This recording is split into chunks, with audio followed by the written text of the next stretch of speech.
A icônica história do profeta Jonas, marcada nas páginas do livro sagrado dos judeus e cristãos, narra uma história de um profeta que temia profundamente que Deus perdoasse seus inimigos ao invés de destruí-los. Afinal, esses inimigos eram a nação mais temida e violenta de sua época, os assírios.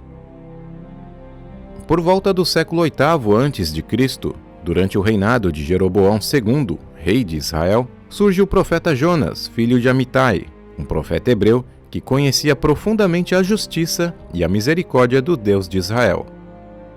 Nessa época, o reino já estava dividido, o reino do norte, chamado de Israel, e o reino do sul, chamado de Judá. Sob Jeroboão II, Israel vivia dias de aparente prosperidade. As fronteiras estavam restauradas, o comércio florescia e muitos acreditavam que aquela era uma época de glória. Enquanto isso, na região nordeste do Antigo Oriente, uma fera adormecida começava a se mover: o Império Assírio. Enfraquecido por um tempo, mas conhecido pelo terror que espalhava por onde passava, o Império Assírio se preparava para voltar a rugir. E é nesse cenário que Deus fala com o profeta Jonas: levanta-te e vai à grande cidade de Nínive e clama contra ela, porque a sua malícia subiu até a minha presença. Porém, o profeta foge e tenta viajar para a cidade de Tarsis, o lugar mais distante possível, mostrando sua total intenção de escapar da missão. Tarsis, para onde Jonas tentou fugir, era uma cidade na costa sudoeste da Espanha, situada perto do Estreito de Gibraltar. Tarsis era um ponto de referência no mundo antigo, como o lugar mais distante do mar Mediterrâneo que se podia imaginar, servindo como oposto geográfico para a cidade de Nínive, para onde Deus havia enviado o profeta. Mas por que Jonas teve essa atitude de fugir para tão longe? E que povo é esse que o profeta preferiu desobedecer a Deus do que ir até eles e levar a sua mensagem? Historicamente, a Assíria era conhecida como uma das potências mais temidas do mundo antigo, um império que cresceu à sombra da violência e do terror, e seu nome evocava medo. Quando o exército assírio marchava, cidades inteiras se curvavam ou eram destruídas. Dentre algumas crueldades que os assírios praticavam, que os tornaram famosos e temidos entre as nações, estava o empalamento e a mutilação. Alguns dos relevos assírios mostram inimigos com os olhos furados e orelhas e membros cortados. O objetivo não era só puni-los, mas intimidar os outros vizinhos. Eles também praticavam a deportação em massa. As cidades ou povos conquistados eram forçados a se mudar para regiões distantes, e por vezes os assírios também misturavam os povos conquistados para fazê-los perder a identidade e assim enfraquecê-los como nação. O medo que a nação de Israel e o próprio profeta Jonas sentiam não era exagero. A Assíria era meticulosa na violência, registrava suas atrocidades e usava isso como arma psicológica. Para qualquer nação do Oriente Médio, o nome Assíria era sinônimo de destruição e terror absoluto. Muito antes de Jonas, a fama da Assíria já corria como um vento de terror por todo o Oriente. Dois nomes, em especial, ecoavam como um sinônimo de sangue e destruição. Eles eram o rei Assur-Nasipal II e Salmanaser III. Assur-Nasipal foi o verdadeiro arquiteto do terror psicológico que tornou a Assíria temida. Seus registros descrevem atrocidades cometidas contra povos rebeldes. A capital de seu reino se chamava Calá e tornou-se símbolo de poder e violência. Curiosamente, essa cidade foi uma das cidades fundadas por Nimrod, descrito na Bíblia como um poderoso caçador. Assur-Nasipal não apenas conquistava, ele queria que todos soubessem o que acontecia com quem ousasse resistir. Após ele veio Salmanaser III, um conquistador incansável.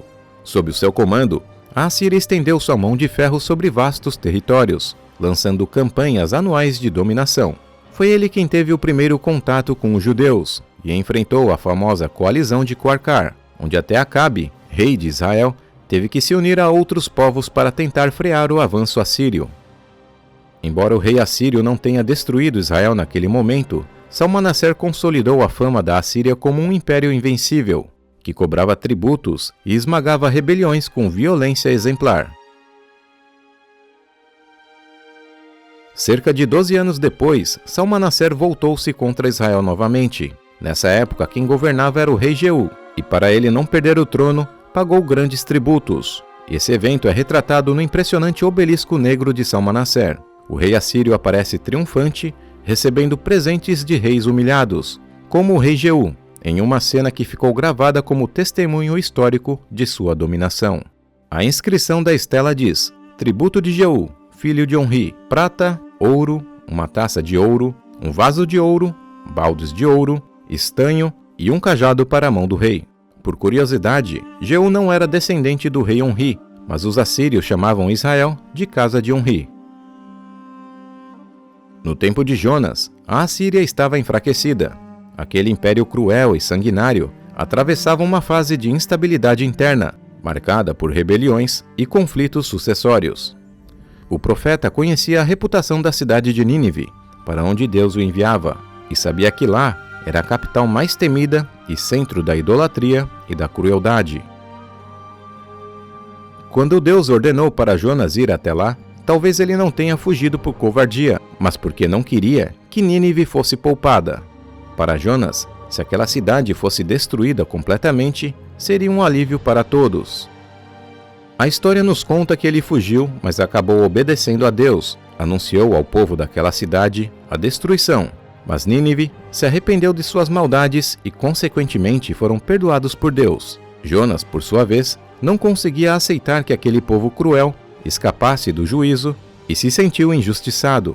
Mas Deus mostrou que sua compaixão é maior que a sede de vingança do profeta. 40 anos se passaram e uma outra geração de assírios se levantou, desta vez obstinados a conquistar tantos reinos quanto pudessem, inclusive Israel. Sob o comando de Tiglat-Pileser III, por volta de 743 a.C., Israel estava na mira dos assírios novamente.